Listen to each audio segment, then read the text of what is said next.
Recent time में lookism बहुत ज्यादा क्रेजी लेवल पर फटा है। आई से कि लुकिज्म की मानवा इस टाइम पर इवन सोलो लेवलिंग से भी ज्यादा पॉपुलर है। एंड अगर लुकिज्म का सीजन 2 आ गया फिर तो सारे रिकॉर्ड्स ही टूट जाएंगे। मेरे को लुकिज्म के बारे में थोड़ा बहुत आइडिया पहले से था, एज मेरा एक दोस्त मेरे को बहुत टाइम से लुकिज्म रेकमेंड करते आ रहा था। वो लिटरली पागल है लुकिज्म के लिए। बट पास के 6-7 महीनों से मेरे काफी सारे सब्सक्राइबर्स मेरे से बड़े प्यार से लुकिज्म देखने के लिए कहते आ रहे हैं, लुकिज्म देख, एक ही एनिमे मिल करता रहेगा क्या भाई, प्लीज लुकिज्म भी देख ले। लुकिज्म देख वरना घर से उठा लूंगा।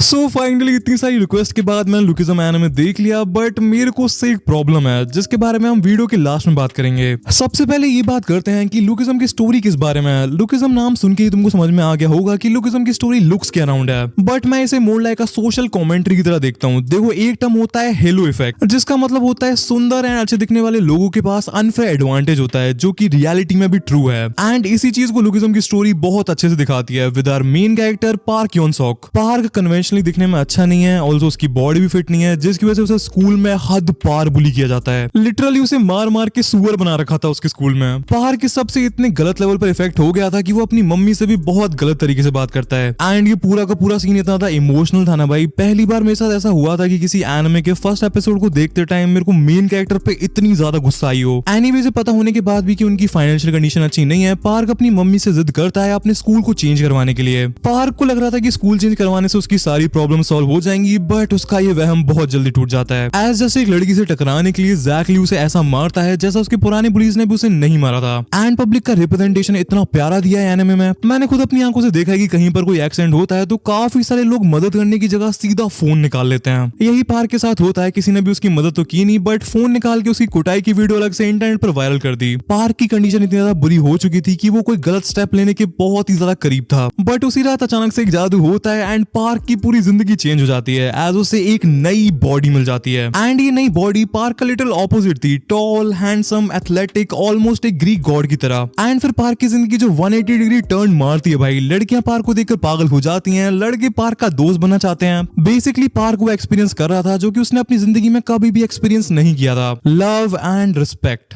सो ये बेसिकली शॉर्ट में लुकिज्म एनिमे की स्टोरी है, बट लुकिज्म मेरे को बाकी एनिमे से काफी ज्यादा डिफरेंट लगा। See most of the anime एक बहुत प्यारा काम करती हैं कि वो हमको एक दूसरी दुनिया में ले जाती हैं एंड हमको रियलिटी से कट ऑफ करती हैं। पोकेमॉन देखते टाइम किसका मन नहीं किया भाई पोकेमॉन ट्रेनर बनने का? नारुतो देखते टाइम किसका मन नहीं किया सुनादे से मिलने का?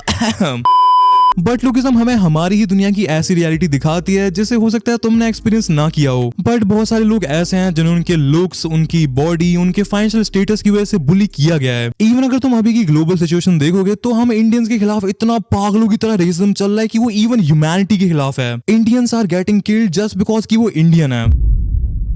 एंड यही सारी रियलिटी हमको एनिमे वगैरह में इतनी ज्यादा देखने को नहीं मिलती है। इसीलिए मेरे दिल में लुकिज्म को लेकर एक अलग रिस्पेक्ट है, एज वो तुम्हें स्टोरी एंड एक्शन दिखा के कुछ ऐसी चीजें सिखा देगी जो कि रियल लाइफ में तुम्हारे काम आएगा। जितने भी लोगों ने लुकिज्म नहीं देखा है वो लोग यही सोच लेंगे कि लुकिज्म जस्ट लुक्स के बारे में है, but lookism is not about looks. Lookism is about overcoming the loser mindset. एक परफेक्ट बॉडी मिलने के बाद भी पार्क का कॉन्फिडेंस एंड माइंडसेट विक्टिम वाला था जब तक वो ड्यूक से नहीं मिला। भाई ड्यूक इज माई गोट। इस बंदे की सिचुएशन बहुत ही ज्यादा खराब थी, बट उसने कभी भी अपने स्किल्स एंड टैलेंट को डाउट नहीं किया। भाई जैसे रिवील होता है कि ड्यूक एमिनेम का फैन है, वो सीधे ही मेरा one of the favourite character बन गया था। एनिमे में एक स्टैन को देख के काफी मजा आया मेरे को। सी कोई भी स्टोरी बिना अच्छे कैरेक्टर्स के अच्छी बनी नहीं सकती है। अगर किसी भी स्टोरी को लेजेंडरी टाइटल मिल रखा है तो उसमें लेजेंडरी कैरेक्टर्स होने भी बहुत जरूरी हैं। नारुतो में साकुरा को ही देख लो।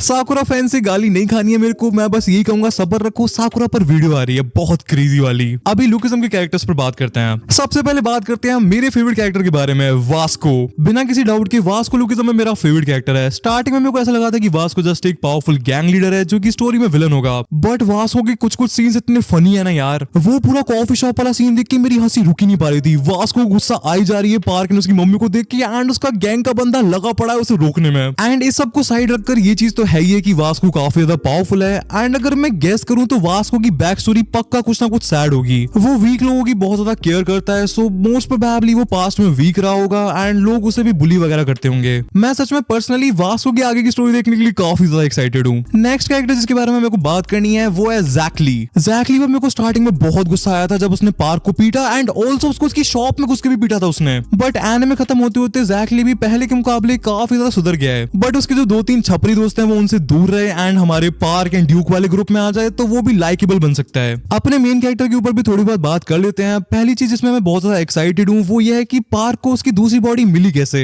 एज एटलीस्ट एनिमे में हमको कोई और ऐसे कैरेक्टर्स नहीं दिखाए हैं जिनके पास कोई सुपरनैचुरल पावर या कुछ ऐसा सीन हो। सो मेरे को जानने में काफी ज्यादा इंटरेस्ट है कि पीटीजे पार्क की दूसरी वाली बॉडी को स्टोरी में कैसे जस्टिफाई करेंगे। एज एनिमे में बाकी सारे कैरेक्टर्स नॉर्मल हैं एंड अभी तक स्टोरी में कोई भी पावर सिस्टम लाइक चाक्रा, कर्स एनर्जी, मैजिक वगैरह भी कुछ इंक्लूड नहीं हुआ है। अगर पार्क की ऐसे कैरेक्टर बात करें तो जैसा मैंने तुम्हें बताया स्टार्टिंग में मेरे को उस पर बहुत गुस्सा आया था एज उसने सब चीज का ब्लेम अपनी मम्मी पर ही थोप दिया था। बट एनिमे खत्म होते होते पार्क का भी काफी अच्छा एंड काफी प्यारा कैरेक्टर डेवलपमेंट हुआ है, जिसका बेस्ट एग्जांपल उसका वही कॉफी शॉप वाला सीन था उसकी मम्मी के साथ। ऑल्सो ड्यूक के साथ रह रहे कि पार्क धीरे धीरे अपने विक्टिम माइंडसेट को भी ओवरकम कर रहा है। लास्ट कैरेक्टर जिसके बारे में मैं बात करना चाहूंगा वो है हानेल या फिर जोई। जैकली एंड पार्क की तरह ही मेरे को जोई भी स्टार्टिंग में कुछ उतनी अच्छी नहीं लगी थी, बट धीरे धीरे वो मेरी फेवरेट फीमेल कैरेक्टर बन गई लुकिज्म से। लुकिज्म में फीमेल कैरेक्टर्स काफी कम है यार वैसे भी। सो ये तो बेसिकली मेरा एनिमे का रिव्यू था एंड मैं यूजुअली इतना सीरियस होकर बात करता तो नहीं हूँ, बट मेरा मन नहीं किया यार लुकिज्म के अराउंड अभी जोक्स मारने का, एज ये पूरा बुली करने वाली चीज काफी ज्यादा सीरियस है यार। बट मैं तुमसे वीडियो की स्टार्टिंग में कहा था कि मेरे को लुकिज्म से एक प्रॉब्लम है। वो प्रॉब्लम ये है कि मेरे को लोगों के नाम याद नहीं हो रहे हैं। देखो मैं तुमसे झूठ तो बोलूंगा नहीं, मेरे पास नेटफ्लिक्स का सब्सक्रिप्शन नहीं था, बट मैंने लुकिज्म देखने के लिए वो खरीदा है एंड मेरे को नेटफ्लिक्स पर ऑप्शन नहीं दिखा इंग्लिश डब का, इसलिए मेरे को हिंदी डब में एनिमे देखना पड़ा, जिसमें नाम कोरियन में है लीजिन, मीजिन, पार्क क्योंसॉक, पार्क हानिल, पार्क बॉम्जी।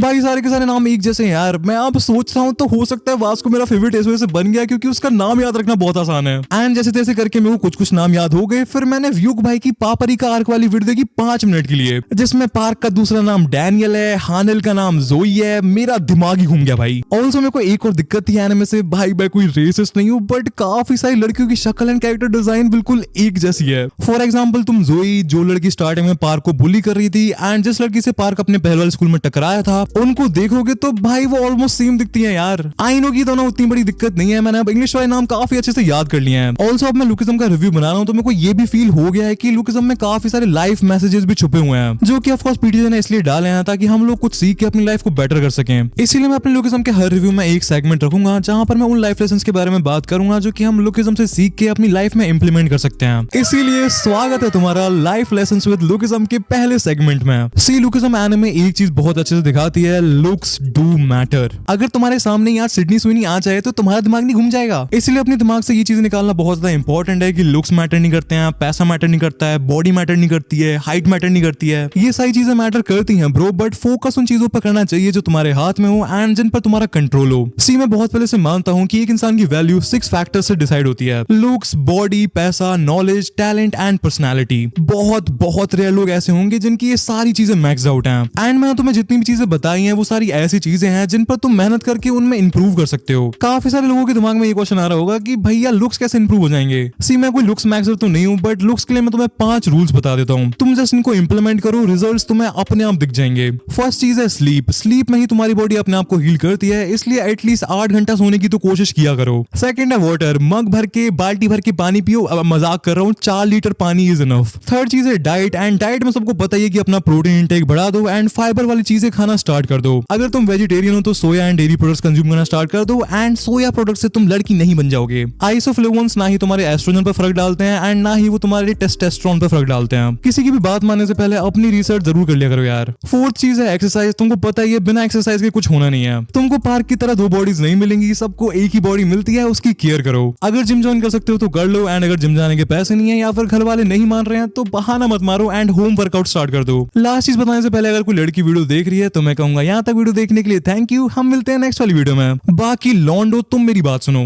मोस्टली मेरी ऑडियंस में सब टीनेजर हैं, मैं खुद टीनेजर हूँ।